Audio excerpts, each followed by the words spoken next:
Hello, friends. Welcome to another daily reflection.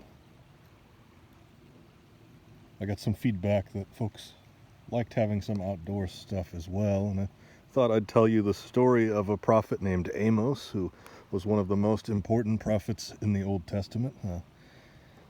He was someone who lived during really corrupt times, and the king did not care about God, and a lot of his priests cared more about the rituals that were important at the time and keeping the king happy and getting paychecks from the king than they were interested in God's truth.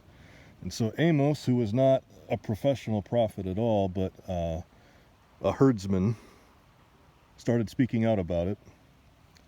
And one of his most famous phrases is that he said, "Let justice roll like a mighty river, and righteousness fall like a never-failing stream." The idea of water coming never-endingly from God toward justice, toward righteousness. His point, of course, is that God cares how we live and how we behave and how we treat each other and how we structure our society.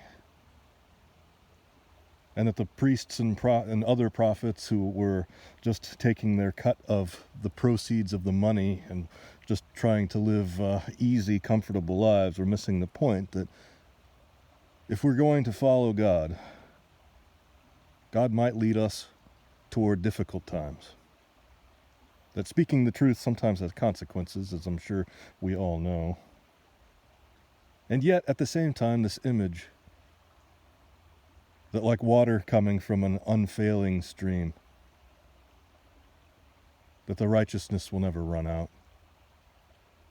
It's something I find comforting. It's a scripture I think of often when I'm beside water.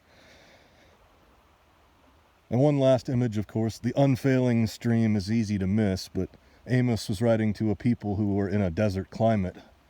And a lot of the rivers, even the River Jordan, sometimes will almost be completely dried up.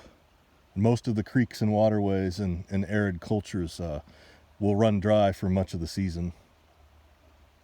But God's justice and righteousness and God's expectation of us to respond in kind never ends. There's always more grace, and there's always a way open toward a brighter future.